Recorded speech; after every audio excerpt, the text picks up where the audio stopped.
And Vishal has joined again. And Vishal. Recording in progress. Ooh, Vishal, I think there's an echo that I hear on your side. Is that you? Well, I'll make you co-host. Greetings, everybody. Thanks for coming out to our September edition of the Agile Austin Special Interest Group Leaders, okay? And as I said, you're on camera, smile. We record this so that we can post it on our YouTube channel that keeps on growing. Folks, introductions. Max Akesi. I have been the founder and the facilitator of the Leaders Special Interest Group. I've been doing this since November, I think, of 2009. So we are going to be celebrating probably our 15-year anniversary in December. And so glad to be here. I also founded my own company, Carpe Diem Technology Services, this year, and just glad to be a part of this.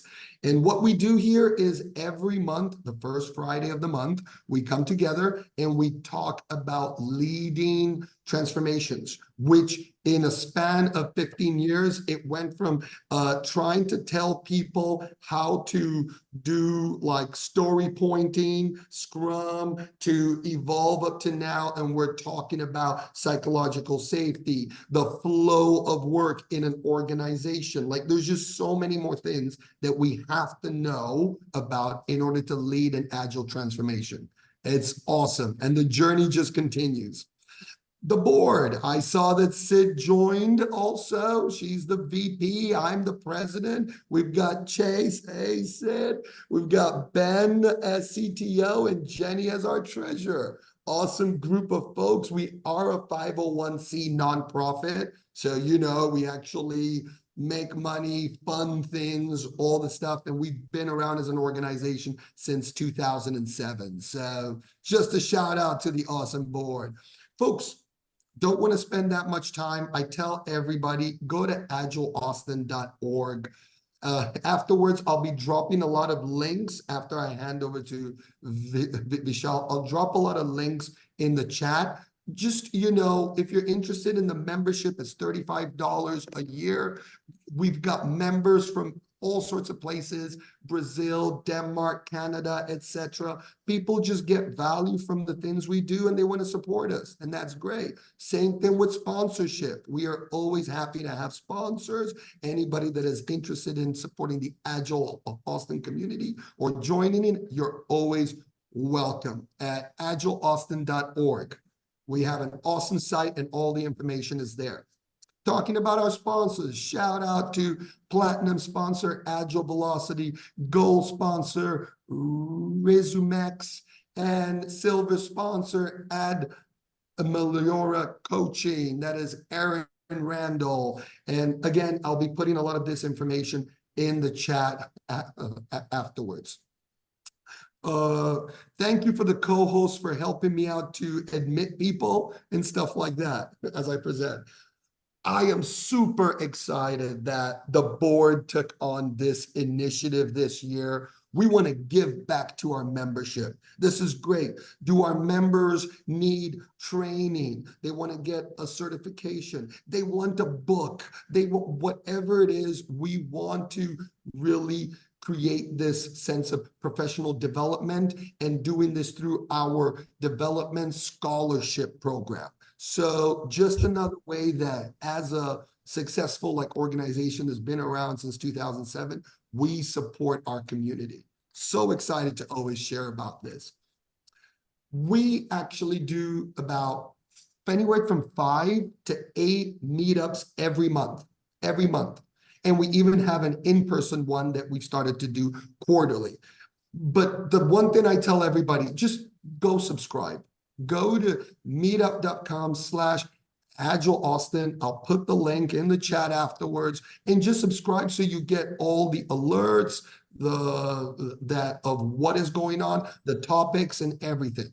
I think it's awesome to see people get so much value and joining from all over the world practically. And We post everything on our YouTube channel. We posted our speeches and presenters from our Agile annual conference. We've got every single SIG presentation. We've got hundreds and hundreds of clips on the YouTube channel. Again, I say subscribe, subscribe, subscribe, subscribe. We are interested in people that do want to volunteer, and we tell people just go to our site. I'll put this in the chat again. We are specifically looking for a director of sponsorship. Okay, I know that some people are not excited about having to ask for money, but this is an important role, and it's not about just asking for money. It's building relationships with our business sponsors. Okay, that is a key thing that we would like to focus on. Vishal, we are going to hear from soon, so I don't even want to go into like his stuff because he's going to introduce himself and talk about it. As soon as me and Vishal spoke about what he was going to talk about, I was like, oh my God, the flow of work in an organization, visualizing what is happening at any given time, because we are knowledge workers. We do not have the luxury of being on an assembly line and see when things are stopping and problems. So we need to see that flow of work. Love the topic. Excited to hear Vishal today. And there'll be Eric from California. He'll be talking about something he's been very passionate about and has been doing now for a few years. Actually has a brand like tool, a process about it, and about burnout. Stop it, spot it, stop it, lead the recovery of it. Right? I think it's so important in this era where a lot of things are coming at us all the time and everything. Be aware of that. Folks, I'm just going to conclude as I hand off to Vishal. And as I stop sharing, I would like to take a Brady Bunch picture like the ones you see here on the screen. So if you're eating right now, just pause real quick. Turn on your camera if you can. I'm going to stop sharing here, okay? And as many people, Morgan, yes, I see you. There you go. It's good I give you a heads up about the eating, right? Yes, okay. All right. And everybody, if you got the chance, turn on your camera. Hey, we're small in numbers, but we're here. Okay, get ready. Gonna do it. 3, 2, 1. There you go. I got you. Thank you for waving there, Matt. I got you. There you go. Okay. So, everybody, happy to have Vishal here to talk to us about organizational flow of work and all that fun stuff. Round of applause. Thank you, Vishal. Thank you. All right. Can you all hear me okay? Yes. Wonderful. All right. I'm going to start sharing my screen. So it's actually interesting to see, what I heard when Max said, how Agile Austin started as Agile Austin back in 2006. So I still remember, looks like Zoom quit. Come on, don't do that. There you go. I mean, we see you hear your me? Okay. Can you see screen still? You're coming in and out, Vishal. Your audio. Oh, somehow it made me rejoin. Can you hear me okay? Yes, we hear you. Sorry about that. I'm going to rejoin, reshare. All right, that should do it. Yeah. Okay, great. You're sounding better, and you're sounding awesome. All right, so again, it's interactive, but I was just saying that, kind of started with Agile Austin back in 2006 as a learner. I'm still learning, but that was great. And I guess Matt and I probably joined right around the same time. And it's been a journey from just talking and learning about Scrum and the basic Agile principles and so on and so forth, to now talking about flow state and organizational impact. So I'm excited. Wanted to talk to you all about organizational flow state. Basically, people also refer to this as, being unstoppable state or in the zone state or the peak mastery state. when you extend that to an organization, we're talking about building the right things efficiently, consistently, in a very focused way. So I'm going to talk a little bit about, and this is something that I kind of came up with. I'll talk to you about my journey, and it kind of mimics some things around Agile Austin as well. So I've kind of had been in the software industry for about 25 plus years.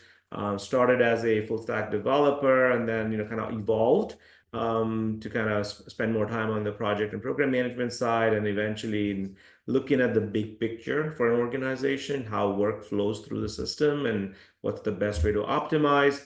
So obviously, I'm passionate about efficiency, feedback loops, a lot of the agile stuff, but it's also how do you make it real in practice. And so that's the hard part, right? It's easy to talk about principles and have the buzzwords, but I've been kind of fortunate that I got the opportunity to kind of do that at multiple organizations and kind of learn through that process. So as of now, I spend a lot of time thinking and writing about organizational flow state. And so it's kind of interesting, how I got to it. It's a journey, and as someone spectacular has said before, you can't connect the dots looking forward. You can only connect them looking back. And so when I do that, this is what my journey has sort of looked like in terms of my evolution, in terms of this space. Software development, hardware, software, agile, and enterprise development. So I started as a software engineer, did a bunch of different domains, supply chain, B2B, EAI. Back in the day, it was all about J2E, Java, and MBeans and message beans and stuff like that. So spent a bunch of time doing that. And eventually, kind of, I enjoy organization and structure. So got my PMP certification in 2005. I was working there, using modified RUP, juggling a whole bunch of things as project manager. Global stuff had kind of become more common. So working with global teams. Around 2006, the organization was transitioning to Agile and Scrum. And so I kind of got the opportunity to get involved, to drive and lead and learn myself. But basically that lit the fire, as I'm sure it has done to a lot of people. So then I started kind of focusing more on team level coaching, program management, Agile and Scrum. So I kind of started thinking about how do you take Agile and Scrum to more of a team level. And so in around 2012, I published my first little slide share about Agile Program Management. Because back in that time, there wasn't a whole lot of stuff about program management. It was more about Scrum and teams, but not across teams and program level stuff. There was no structure, so to speak. So I kind of was excited to do that. Eventually, I started getting more opportunities, and I started working more on the Agile portfolio side of things, more complicated programs. How do you organize your data across single sources of truth, metrics, dashboards, and then thinking more about the organizational efficiency, not just team level efficiency. Obviously, things got a lot more complicated at that point. So then, I guess, again, continuing through the journey, started thinking more about the X matrix and the STRAP and the AOP, so essentially strategic planning, the annual operating plan, budgets, resources. How do you have consistent ways of working across the organization? How do you make stage gates work with organizations? How do you kind of still keep your agile mindset? How do you build a culture? So starting to get obviously kind of got a lot more involved in that at multiple companies. So being grateful for that. Right around 2023, I started hearing about individual flow state. And that kind of started piquing my interest to say, if I look back at the stuff that I've been doing, this seems similar and familiar in terms of there's parallelism there between what an individual goes through and what an organization goes through in trying to get into more in a state of being unstoppable and in the zone. So earlier this year, I actually kind of submitted a trademark for organizational flow state. I published a few more details about what my thinking was at that point, and I'm continuing to learn. So I'm still in the journey. I'm glad you all are joining today. Hopefully some of this information is useful. It resonates, rings a bell. But obviously I'd love to kind of have discussions about this topic as it's near and dear. And I've spent a bunch of time on this, and that's what I've been kind excited about. So where did this all, kind of start from, right? Organizations, the reality is when the rubber hits the road, they're complex. They have the dynamic ecosystems with a lot of external touch points, a lot of internal subsystems. It has to all operate in a lot of moving parts. And so, there's some papers that have been written about organizational performance and how each system and subsystem interacts and affects things. So the first premise was, how do you build organizations where all of these are working in a rhythm, that they're all kind of understanding those interconnections and kind of figuring out how do they work in the rhythm. So the context is that there's been a bunch of studies by McKinsey, Gallup, and all that have essentially said, look, if there are organizations out there that are very good at strategic and execution synergies.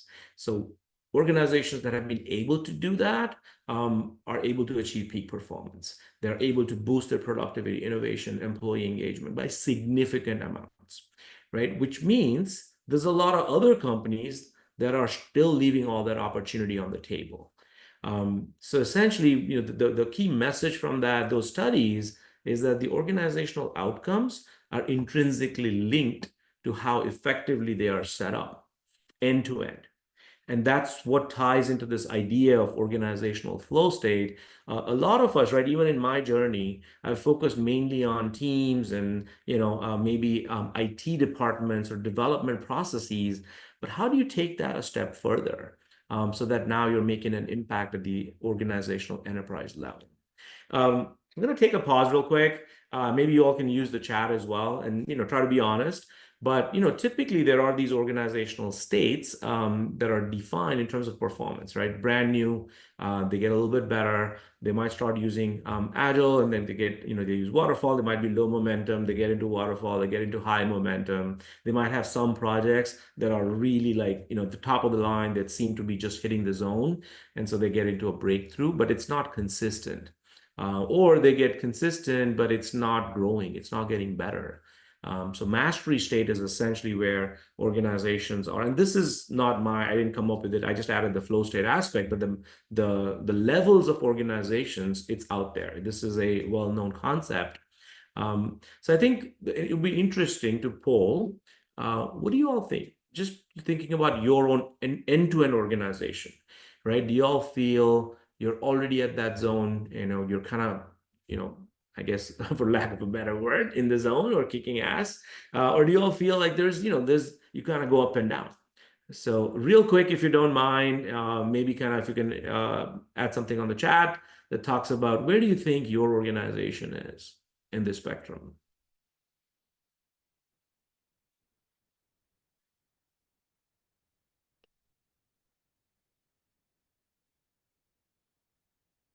All right. So great. I see some of you are already giving some feedback. So high momentum, low momentum. And I'm sure there are some projects that are like, oh my God, how did we do that? And there's a reason, there's a background behind it. So we're going to go dive into a little bit more of a scientific reason how that works.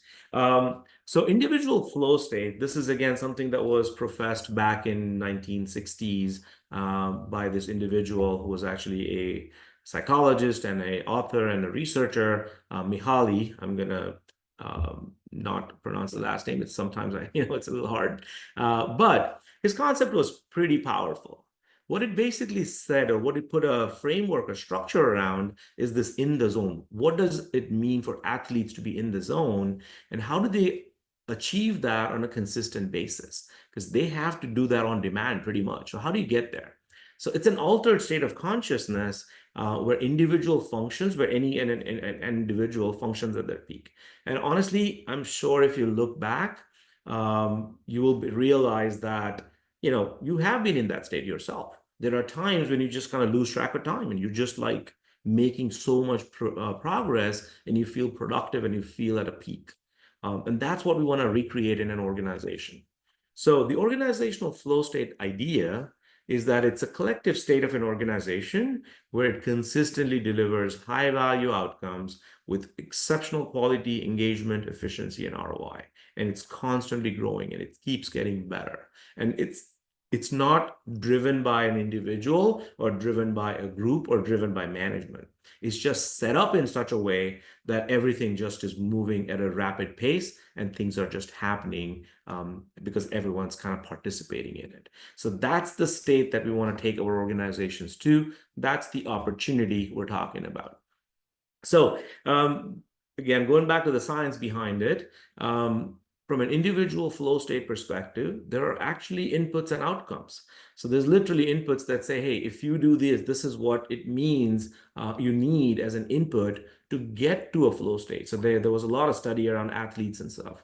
The first thing is they are passionate. They have a clarity of their goal. They really know what they're going after. Once they have that, automatically they are so focused, they start reducing distractions. That becomes their entire entity.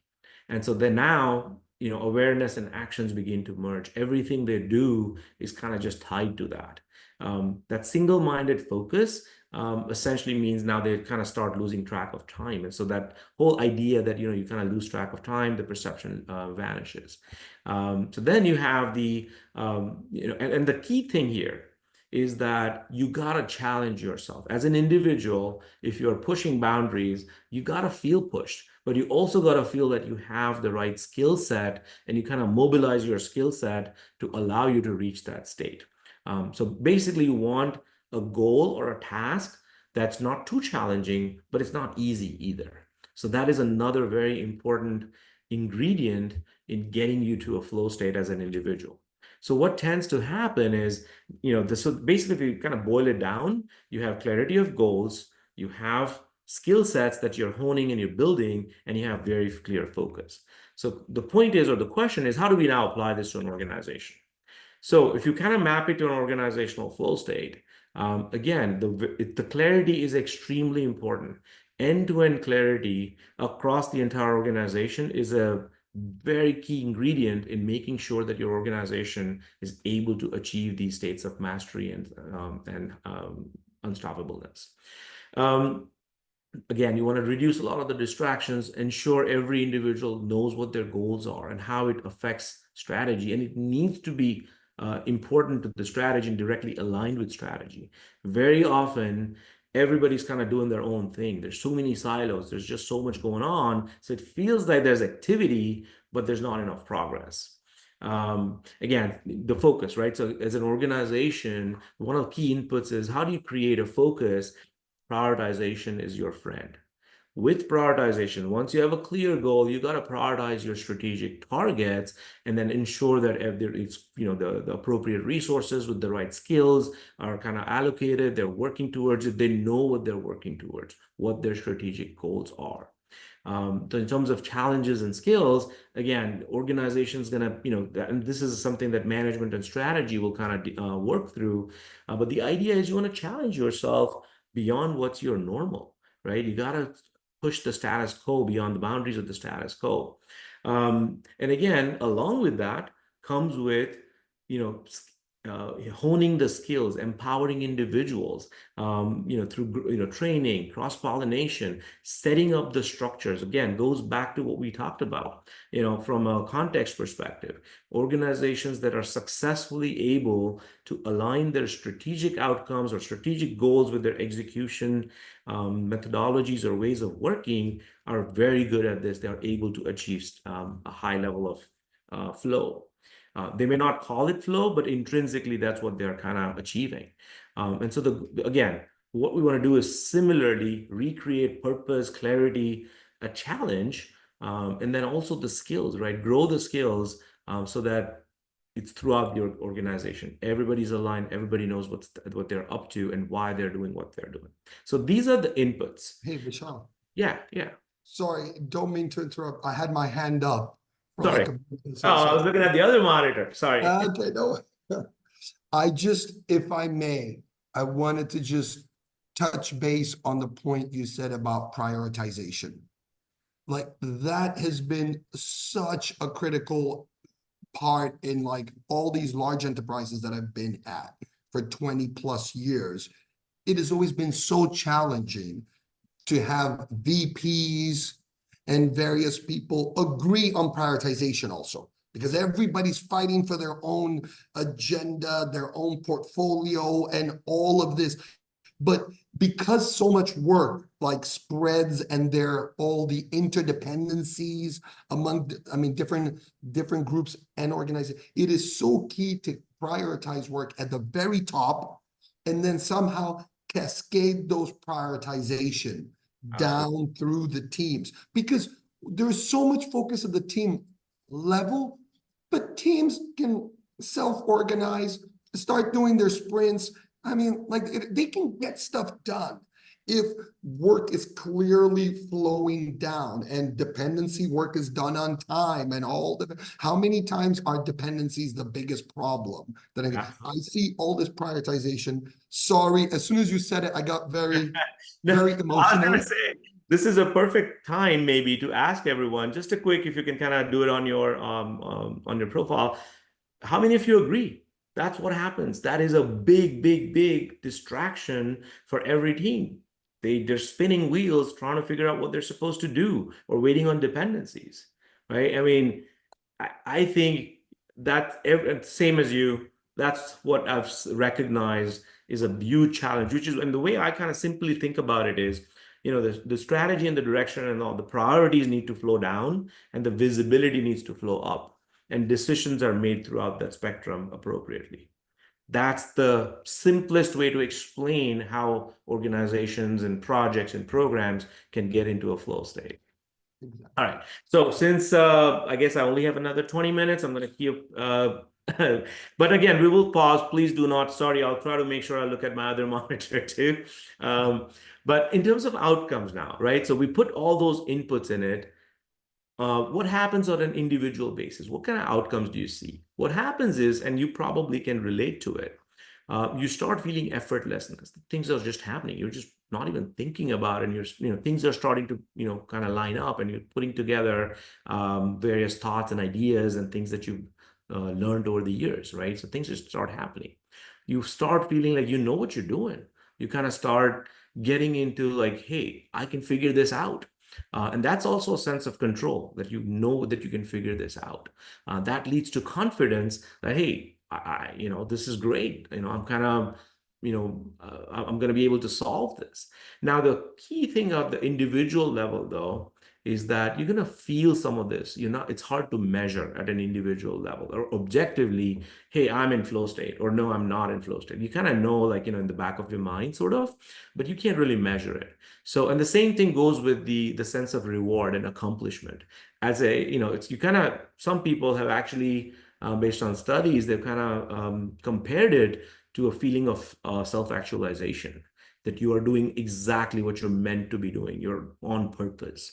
And so again, it's a sense, it's a feeling, but it's not something that you typically can capture or objectively measure. That's not going to work for organizations. Yes, you might have that feeling, but it's a gut feel. How do you measure that? So we're going to change some of these things when it comes to organizational flow state. So we want to measure some of it. So then we're going to think about what can we measure. Again, from an organizational outcome perspective, the effortlessness should essentially result in above average outcomes. Things are just kind of moving, you are able to kind of flow your priorities through the organization, and they're just kind of, the teams are empowered, they know what they're doing, they deliver. The teams basically have this sense of, hey, I know what I'm supposed to do. I have the confidence, I'm allowed to figure it out. I have the freedom to figure out, problems to tough, or solutions to tough problems. And together we can do this. So there's a lot of collaboration, but that creates a sense of predictability, because as an organization, the collective wisdom of the crowd will take you places. Together, if everybody feels that they can participate, that's going to change the outcome for sure. From a productivity perspective, this is always a tough one, right? How do you measure productivity? People have done lines of code, blah, blah, blah. But that's not what we're looking for. We're looking for value. Are we actually delivering outcomes? Are we able to reduce waste? What's our engagement level? You can measure some of these things. Decision making. Are we able to ensure that different people at different levels are able to make decisions at the appropriate level? Is there clarity of purpose? Is everything flowing through? If the strategy said, here's what we do, and that's what the teams are working on, that's going to help you with your productivity. So there are various ways to measure it, and the net outcome, the reward, you can reflect it in terms of employee feedback, continuous improvement trends, and that's important, right? You got to be growing. Your organization's got to be doing better all the time. How do you measure that? And there's ways to measure that. You need to have higher retention rates, higher referral rates, right? And then you couple that with some of the extrinsic outcomes, like, are we growing our revenues? Are we growing our ROI? I mean, those are very clear measures that you can use as an organization to measure flow state. So again, this is the theory side of it, right? All we're done so far is map the individual flow state ideas, the science behind it, to organizational. Now, how do you make this work, right? So the first thing is you start with identifying what would flow look like. And I'm not going to go through all of these, but feel free to take a look and see if you recognize certain symptoms. If you're not in flow, some of these things are going to be yes. Your margins aren't improving. Your employee engagement, retention levels, referrals, they're kind of flat, they're kind of going down. It's not a enthusiastic place. Are your teams always working on the highest value projects based on the skill sets that they have?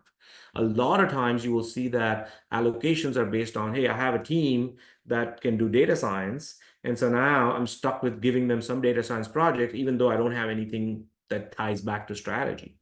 And so there's a lot of those things happening. So how do you kind of work through that? Again, like I said, I won't be going through all of this, but take a look at these symptoms, see if anything resonates in terms of what might be going on in your organization. All right, so what's involved in getting to flow? And for some reason, I guess I switched to a different PowerPoint slide, so it doesn't look great, but this is something we all are very comfortable with, right? The development process and agile, and it could be lean, it could be Kanban.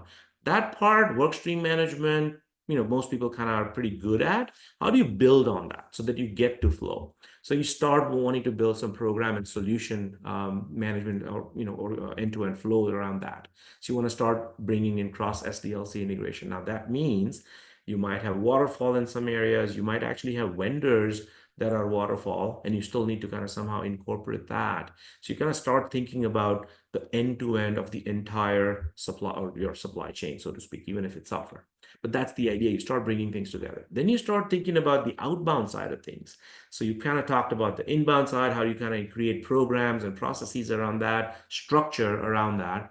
Then you kind of think about go-to-market and marketing and sales and pro services. And how do you kind of think about the end-to-end picture? How do you start tying those things together? The next step, and this can go in parallel to a certain degree, is you start thinking about tiered KPIs, your OKRs, your dashboards, your tooling, so that you have a way to dynamically generate all your dashboards, to get all that data together. Obviously, without measurement, you're not going to know. So as an organization, you have to be objective about your data. Yes, there could be some subjective data, but you got to try to make it as objective as possible so you can measure trends and understand if you're doing better. The other thing, and this is something that kind of goes around the culture aspect. So as you kind of go from the team level improvements and efficiencies to program, then you're talking about measuring all that. You also want to pay attention to your culture. And all of us come from an agile background, so I'm going to talk about the agile mindset, but it's not just applicable to development. The reality is that mindset is very powerful even outside of development. Imagine if a product manager is constantly thinking about what's my next important priority? Where's the highest value? How do I figure that out through my customer VOCs, through my feedback loops? Take that to the next level. Think about strategy. What if organizations had a way to kind of make sure that they're prioritizing their strategy correctly, that reflecting that in their annual plans, that gets reflected in their resourcing, that gets reflected in their culture, in their programs, in their processes and projects. That's the idea. That's what we want to get to. Having a learning mindset and empowered teams that are allowed to fail from time to time. You then kind of tie a lot of that with your portfolio management and the strategy and the sustaining roadmap and the resource management and the allocations. And obviously, again, we talked about clarity. One thing that a lot of organizations struggle with is allocation and then the responsibilities.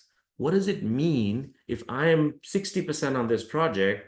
What is my role in there? There's a lot of middle management, middle level people, leads, and all that that are not sure what their role is. So it's important to have that RACI, a tiered RACI described that actually talks about who's supposed to do what at a project level, program level, portfolio level, organizational strategy level, right? Where does the buck stop and who's going to help that? And then you want to think about improvement. So you've looked at measurement, culture, portfolio, and this is something, yes, you can build a lot of these things in parallel as well. So I'm not saying it's a very serial process, but the idea is that you also need that. You also need a center of excellence, a tiered process council, design council, product council, opportunity to have customer engagements at all times. How do you have that at different tiers of your organization? You want to be talking to not just the CEOs, but you also want to be talking to the actual end users. How do you create that structure so that all of that is, people are participating, your customers are involved, and you're making decisions based on that feedback on an ongoing basis? So I'm going to pause for a real quick and see if anyone has any thoughts on this, because, and again, there's a lot of detail in all of these bubbles, but the idea is to say, how do you kind of have this mind map of what flow might require, or what does that look like? Hey, Vishal, one of the things that I think a lot about is certainly measurement, which is kind of a four-letter word or something for some people. But I read this book, it's been talked about a long time, called The Four Disciplines of Execution. And what they talk about in that book is the difference between lead metrics and lag metrics. And the powerful thing about lead metrics is it really, you take the lag metrics, which are sort of follow on like revenue or customer churn, ACV, all these kinds of things. And those are really hard for teams to control. And I think that's part of like flow. It's like I'm in control of my own environment. I'm in control of my team's environment and what I can do. And I get that fast feedback, right? And the lead metrics really let you do that. They're really hard to do. But if you have time to think about it, it's like, okay, my team is doing customer support, or I'm doing, this, escalations to engineering, for example. And my lead metric is cycle time of, support request handled or something like that. That's what I have in control. I've got a lot of power in that one.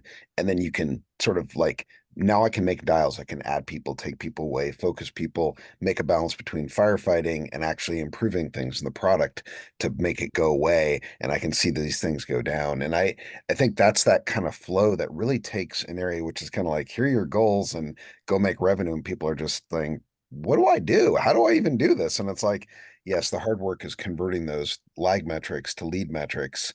And then that really creates a mechanism that people can now talk about it across all of these kinds of areas, and put a lot more control and get a lot more of that flow.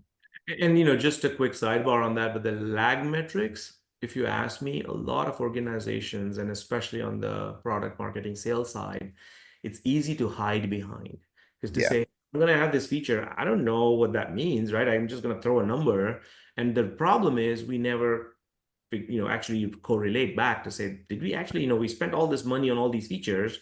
Did we get anything in return?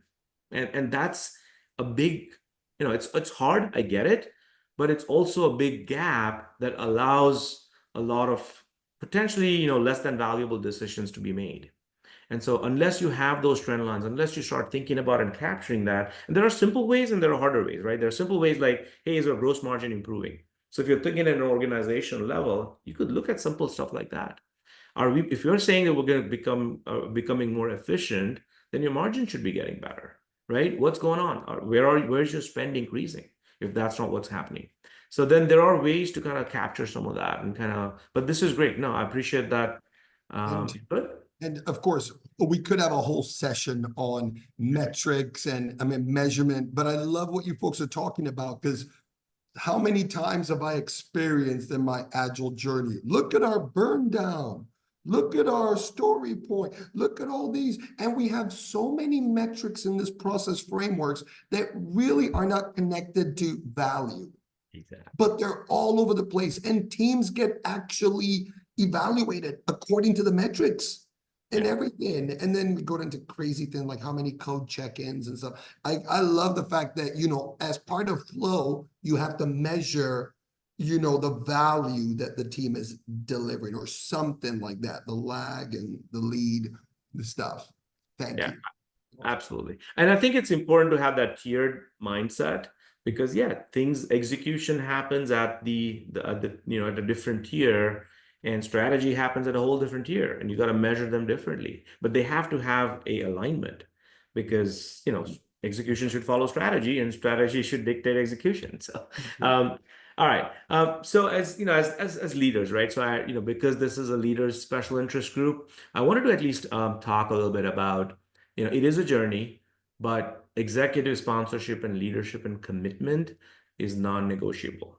None of this comes together unless there is first of all, kind of at least a framework or a structure that leaders understand that they want to kind of get to or end up have as a goal. And then you can start implementing some of these changes at different levels. So at the you typically project level, most organizations already have projects. They kind of maybe do agile. They already know sprint velocity. And this is not just agile, right? You could apply this concept and these ideas and these measurement and in the improvements to any organization. It doesn't matter what you use.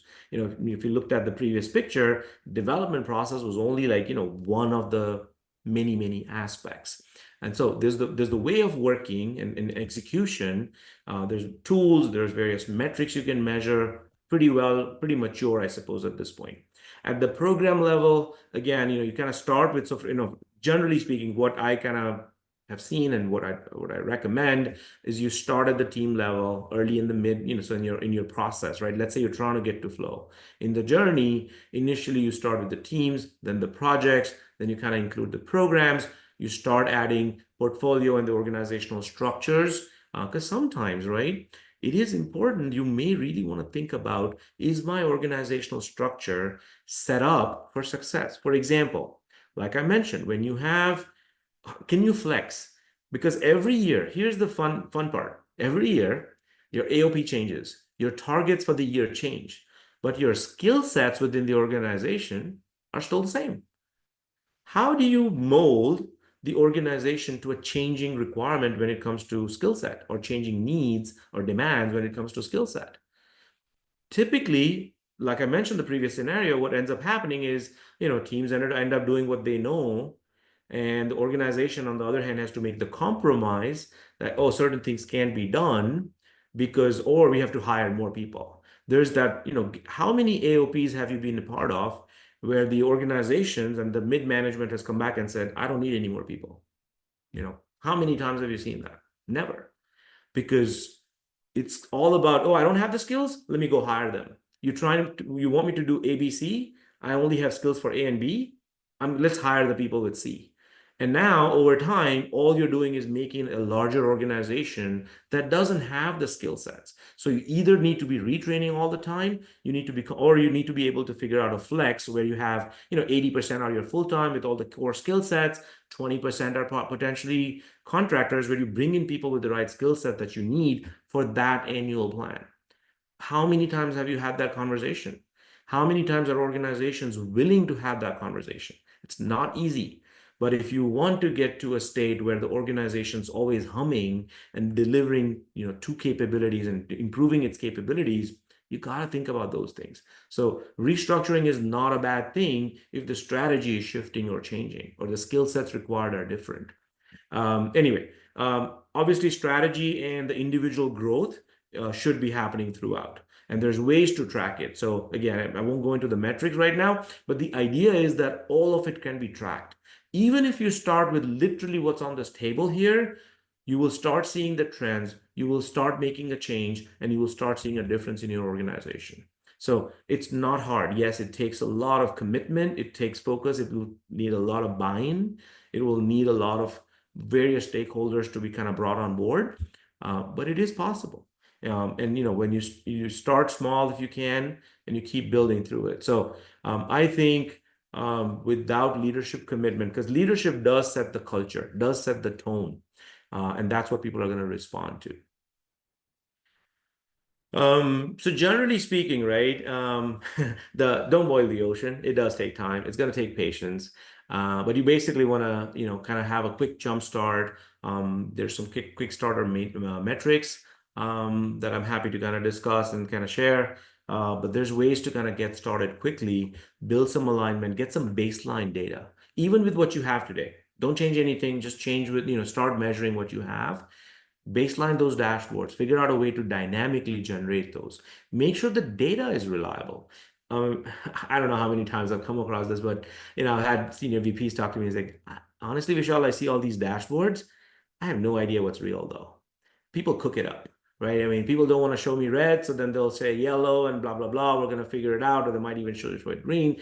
I don't really make sense of it. I don't know what's going on in reality. So the idea is if you can just tie it into your actual data sets, there's less opportunity for fudging. You're just looking at the trends and you are able to do that. So you start with figuring out the right metrics, baselining them. Then you look at your outcomes. What outcomes are most important to your organization? Is it ROI? Is it, growing your, revenue base, the top line? Okay. What does it take to improve that? So then you kind of start thinking about the metrics that will help you figure out, again, you want a baseline and say, where are we today? What's contributing to that? And then you start applying some of those changes. There will be some process changes, some measurement changes, but you don't want to start applying change unless you first measure it or have a baseline so you can continue to measure the trend. Once you get through your first top 2 or 3 business outcomes, again, we're talking prioritization, right? What's most important? Don't try to boil the ocean. Then now you get started going into this and make it a routine. So the last phase 3 is literally just an ongoing thing. You keep focusing on the next important business outcome. You identify what's going to help you measure those, what's the right way to simply measure those, baseline those, and then you continue to kind of build your champions. You have self-managed organizations, and you might have quarterly reviews and things like that. You kind of have those, like we talked about, the centers of excellence, improvement that allow you to look at different aspects of your organization and continue to improve that. And so that's essentially how you get to flow. In summary, Vishal, like we had a question. I don't know if you want to address a quick question before you what is summarize. velocity, a metric for leadership? All right. Leadership. I think it was a couple slides back. Yeah, on Okay. this one here. For leadership, sprint velocity, where do we see? Oh, it's under the project level. Do you see it somewhere else? It's at the Okay, so project. it's not per se for, I mean, like leadership. It's for the project, right? Right. So projects you can measure using, sprint velocities, delivered features, stakeholder, some of the customer scores and things like that. But there are other metrics as well, right? But that area I feel is very, kind of mature. But there are other areas where, again, there's a lot of metrics out there, and I'm sure Matt and Max and everyone else has seen tons of metrics. The only problem is which ones make sense, right? That's the hard part, because you don't want to drown. So I guess that's exactly the message here is you don't want to, drown in unreliable, overwhelming, or underwhelming data. There's Bingo. just too much out there. So how do you boil it down at the different tiers? What are the key things that you really need to measure? And again, if I look at when I study flow state, given the inputs and the outcomes that I described, I have actually boiled it down to a certain number of metrics. If you can measure these, then you know your inputs are correct. If you can measure these, then you know that your outcomes are in the, you can measure your outcomes and the trends with that. So again, the idea is to step back and say, what am I trying to do? And if you kind of agree or believe with the flow state, the idea that, that you can move an organization into a very good cadence, so they're constantly learning, growing, and so on, then you can kind of step back and say, if that was the case, what would my metrics look like? And then you work backwards from there. And that's essentially what, kind of I've been putting together and stuff like that. But anyway, so adjust the KPIs, make sure the data is reliable. So when somebody shows you a dashboard, you aren't like, should I trust it? I'm not sure. Other people have kind of made, made things up. So that's number one, right? When you have the sources of today, by the way, there's so many sources of truth.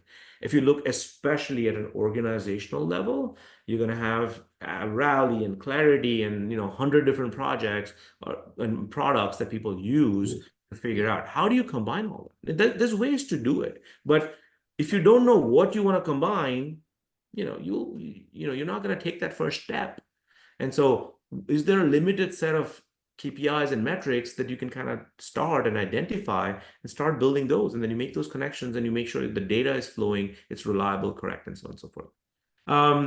Okay, so I think this is, I guess, my last slide anyways, but yeah, it's going to take a team effort. It's going to be the willingness, and some of the agile principles do resonate here. Inspect and adapt, be patient.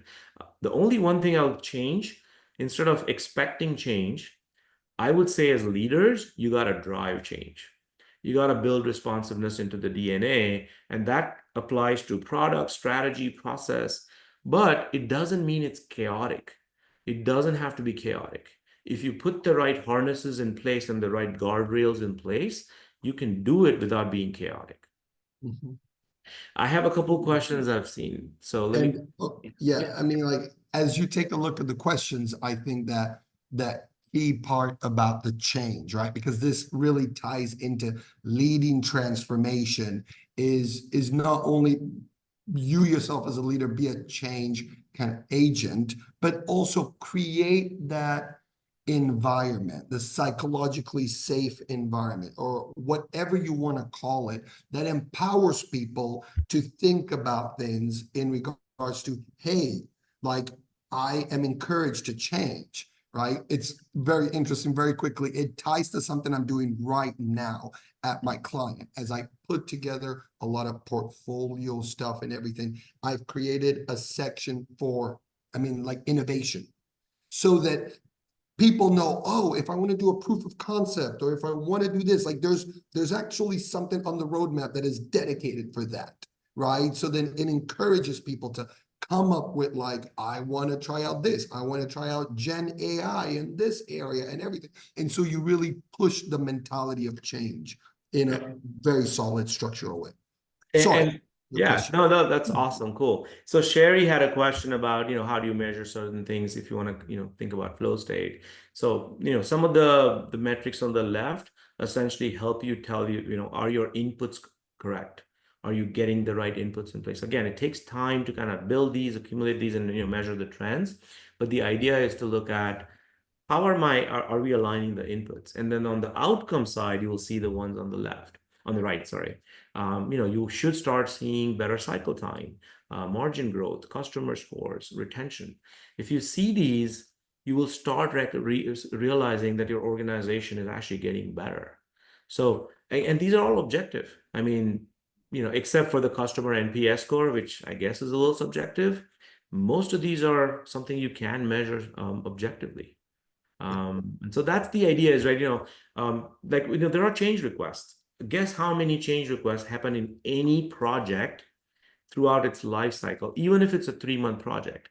Now, if you accumulate and you think about the timing of it, or how late it was, or whatever, right? If you don't have the right structures in place, is your team able to accommodate those? The simple thing is, right, one of the things about Agile or Scrum was that, they even talk about this, right? They say, hey, you should cancel the sprint if the goals of the sprint have changed significantly. Why is that? Why cancel it? If change is expected, why not just adjust it, just incorporate it? Why not? So the simple fact of the matter is, teams are efficient execution machines. They have the skill sets to be able to solve the problems of complexity or some of the unknowns, but they need to know what they're trying to solve. So the idea is you give them those 2 weeks or whatever that sprint duration is, so that they can focus on it and really execute and knock it out.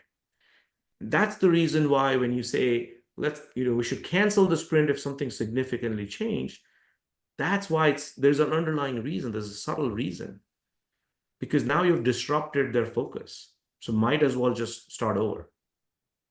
I don't know how many of you agree with that, but I don't see that in any textbook, but that's what I've come up with in my experience. Matt agrees with you. I Matt, agree. I good. loved it. I so many times, people would say, no, we must do this and we must do this. I'm like, all right, we're canceling the sprint. And certain times we have the the board in the old days with the big paper boards and stuff like that. I was right outside the CEO's office, and I was like, all right, we're canceling the sprint. We're not doing any of this stuff when we're doing this other thing. And immediately would force this prioritization. It's like, is this thing actually more important than that? And I think it's 9 out of 10 times it wasn't. And it might be closer to like, I don't know if that I actually did it 10 times, but it was like there was one time when it was. And I think it was maybe when our company got acquired. And it was like, okay, that's a clear signal, That can but change it. Yeah. it became very, it was very disruptive because so many people put so much work into prioritizing just this 1 2 week sprint. And so like it was we moved a lot to I Kanban don't again. know. I don't know how That was many of very you quick. have honestly come across this or seen this, but as the organization grows, when you have a scale, and let's say you have more than two products, what tends to happen is, and it was funny to see this, but we're talking strategy and all this amazing stuff. We're going to go after this, and here's our annual plan. And then me being in the PMO, I'm kind of talking to the product owners and at the team level, and I'm like, "What are you guys working on?" And they're like, we come up with our own priorities. I'm like, what do you mean? You don't look up there? That's where it's coming from. But that's the disconnect. And unless you have the right structures in place and the measurement of all that, in fact, if you'll see here, right, if the very first bullet is single prioritized globalized backlog for everybody. If everybody's not feeding off of the same well, you're not tied to strategy. You're doing whatever you want. Well, you're talking I about can situations that vary from organization to organization as well. That, in fact, if you've got multiple teams but multiple products in flight and they're not horribly interdependent, but they may lean on data on the front end, that's interesting. But I've only had to break a sprint once in 20 plus years of doing this stuff. And it kind of depends. But one of the things that comes out of that is to show the cost of breaking a sprint, because you want to force a little bit of discipline upstream as well, that you want to protect the team so it can execute. So let's do what we can, either to leave the flexibility in place or to leave the team alone and make sure we're feeding them the right information. Stuff will happen, but breaking a sprint is a big deal because you're throwing out a lot of work. You're going to incur another big cost. And yeah, that's to me, the rationale behind breaking it is if you're basically going to defocus the team so much by whatever changes are coming in, might as well start over. And so the focus is an important aspect of it, right? Because, and like I said, I believe, and I've seen this 100, many times, but more than 100. But basically, teams know what they're doing. If you can kind of provide them enough clarity of what the problem is and where we need help, they can figure it out. Exactly. Folks, All right. this is so much fun that it went by already in an hour. I mean, we can stick around for a minute or two to answer some questions or just chat, but officially we start on time and we Well, you can stop the recording end on now. time. That's Thank it. you, Sid. We start on time, we end on time. That's the basic thing. But Vishal, I'd just like to say thank you for being our speaker today to talk to us about organizational flow state. And I'm getting some chats there. Matt, it was awesome for her to be here. Yeah, someone else said it was really great. Thank you. I think it was great. I think that your slides, it would be really awesome to make them available. So we'll touch base and probably send a link on the meetup, and I will be posting this to our YouTube channel this weekend. So Vishal, thanks for coming out. Thanks for the folks that joined, and have a good Friday. Stay agile, folks. Thanks, everyone. Thank you. Woo-hoo.